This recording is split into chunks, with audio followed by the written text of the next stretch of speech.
আসসালামু আলাইকুম।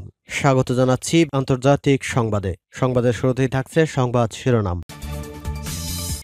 দখলদার ইসরায়েলি বাহিনী এবং ফিলিস্তিন পুরোদমে যুদ্ধ চলছে, জানিয়ে দেব হাতে থাকা সর্বশেষ আপডেট আন্তর্জাতিক সংবাদ। প্রথমেই সংবাদ শিরোনাম। প্রথমেই জানিয়ে দেব প্রেসিডেন্ট রাইসিকে ইরানের মাসদাহে দাফন। এরপর জানিয়ে দেব নেতানিয়াহুকে গ্রেপ্তার করবে জার্মানি।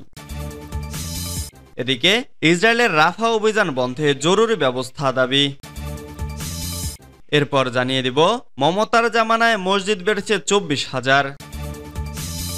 আরও জানিয়ে দেব ইরানের প্রেসিডেন্ট নির্বাচন 28 জুন। সর্বশেষ জানিয়ে দেব সালমান রুশদির নতুন তত্ত্ব, ফিলিস্তিন এখন স্বাধীন রাষ্ট্র হলে আরেক তালেবান রাষ্ট্র গঠিত হবে। এতক্ষণ শুনছিলেন সংবাদ শিরোনাম, এবারে বিস্তারিত। তবে অনুরোধ থাকবে ভিডিওটিতে একটি লাইক করবেন এবং কমেন্ট করে জানিয়ে দিবেন এই ভিডিও সম্পর্কে আপনার মূল্যবান মন্তব্য। প্রেসিডেন্ট রাইসিকে ইরানের মাশহাদে দাফন।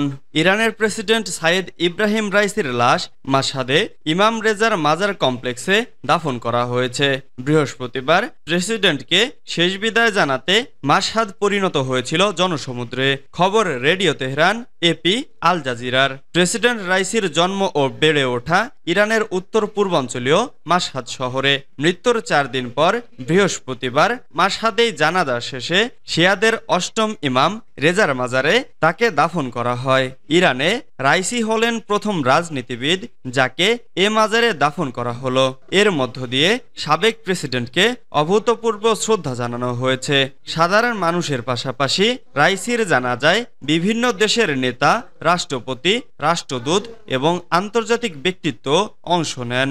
রাইসিকে শেষ বিদায় জানাতে সকাল থেকেই রাজধানী তেহরান থেকে 750 কিলোমিটার পূর্বে অবস্থিত মাশহাদে জড়ো হতে থাকেন লাখো মানুষ। শহরের রাস্তায় রাইসির বড় বড় ছবি, কালো পতাকা এবং শিয়াদের নানা প্রতীক টানানো হয়। হেলিকপ্টার দুর্ঘটনায় নিহত প্রেসিডেন্ট রাইসির মরদেহ ইরানের দ্বিতীয় বৃহত্তম শহর মাশহাদে পৌঁছানোর পর শেষ বিদায় জানাতে জনসমুদ্র কান্নায় ভেঙে পড়ে।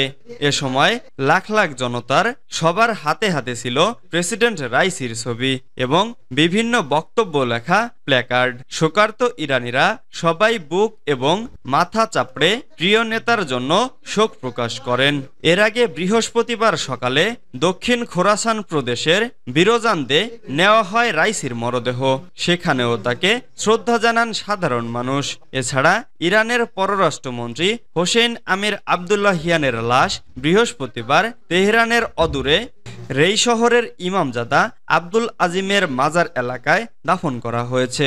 সেই শহরেও তার শেষ বিদায় অনুষ্ঠানে হাজার হাজার মানুষ অংশ নেন। নেতানিয়াহুকে গ্রেপ্তার করবে জার্মানি। ফিলিস্তিনের গাজায় যুদ্ধাপরাধ ও মানবতা বিরোধী অপরাধের অভিযোগে ইসরায়েলি প্রধানমন্ত্রী বেনিয়ামিন নেতানিয়াহু ও প্রতিরক্ষামন্ত্রী ইয়োব গ্যালান্ট সহ বেশ কয়েকজন ইসরায়েলি নেতার বিরুদ্ধে গ্রেপ্তারি পরোয়ানা জারির বিষয়টি বিবেচনা করছে আন্তর্জাতিক অপরাধ আদালত। জার্মানি জানিয়েছে আন্তর্জাতিক আদালত গ্রেপ্তারি পরোয়ানা জারি করলে তা মেনে চলবে দেশটি। এমনকি আইসিসির নির্দেশ বাস্তবায়নে নেতানিয়াহুকে গ্রেপ্তার করবে তারা।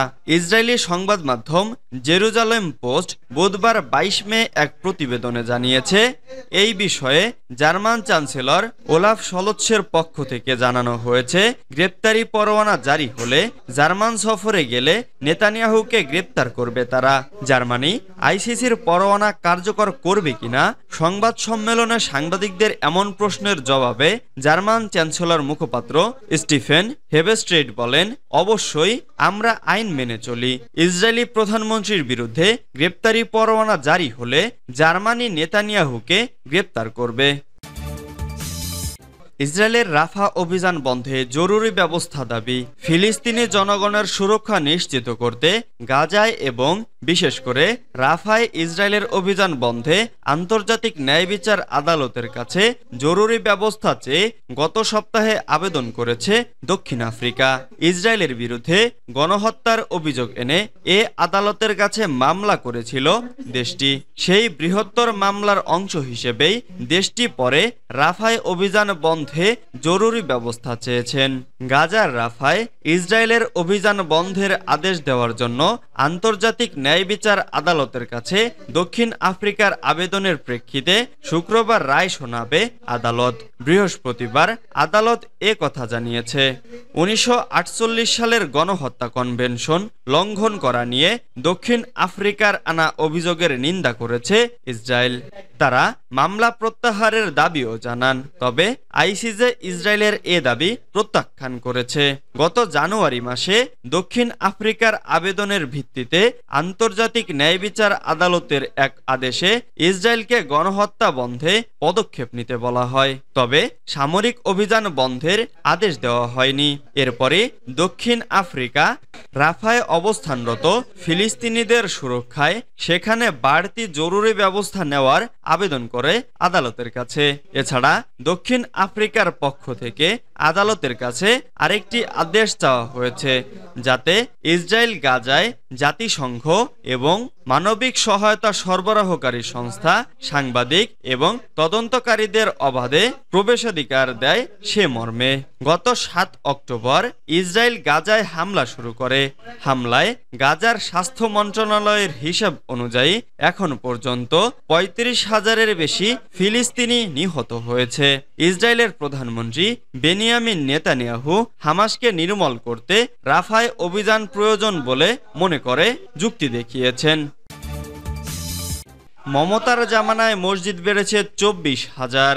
মমতা সরকারের গত 12 বছরে পশ্চিমবঙ্গে 2.5 গুণ মসজিদ বেড়েছে। সরকারি হিসাবে 40,000 মসজিদ বেড়েছে। বৃহস্পতিবার এক সাংবাদিক সম্মেলনে বিজেপি নেতা জগন্নাথ চট্টোপাধ্যায় এমনটি দাবি করেন। তিনি বলেন, তৃণমূল সরকারের 12 বছরের শাসনকালে রাজ্যে মসজিদের সংখ্যা বেড়ে প্রায় 2.5 গুণ হয়েছে। একই সঙ্গে করদাতাদের টাকায় ইমাম মুয়াজ্জিনের ভাতা দেওয়া হচ্ছে। জগন্নাথ বাবু বলেন, 2 মাস আগে রাজ্যের প্রায় 70,000 ইমাম মুয়াজ্জিনের ভাতা বাড়িয়ে দিয়েছেন মমতা। এই ভাতা বাড়ানোর জন্য বাজেট বরাদ্দ ছিল না। গত আগস্টে ইমাম মুয়াজ্জিনদের সম্মেলন করে মুখ্যমন্ত্রী তাদের ভাতা বাড়ানোর কথা বলেছিলেন, কিন্তু কাউকে কিছু না জানিয়ে ভোটের ঠিক আগে ইমাম মুয়াজ্জিনদের ভাতা বাড়িয়ে দিয়েছে। এজন্য এবছর রাজ্যে সরকারের খরচ হবে 200 কোটি টাকা। তিনি আরো বলেন, প্রায় 40,000 ইমাম মাসে 3,000 টাকা ও 27,000 মুয়াজ্জিন মাসে 1,500 টাকা ভাতা পাচ্ছেন। মমতা বন্দ্যোপাধ্যায় 2015 সাল থেকে এখন পর্যন্ত প্রায় 1400 কোটি টাকা ইমাম মুয়াজ্জিনদের ভাতা হিসেবে দেন। ইরানের প্রেসিডেন্ট নির্বাচন 28 জুন।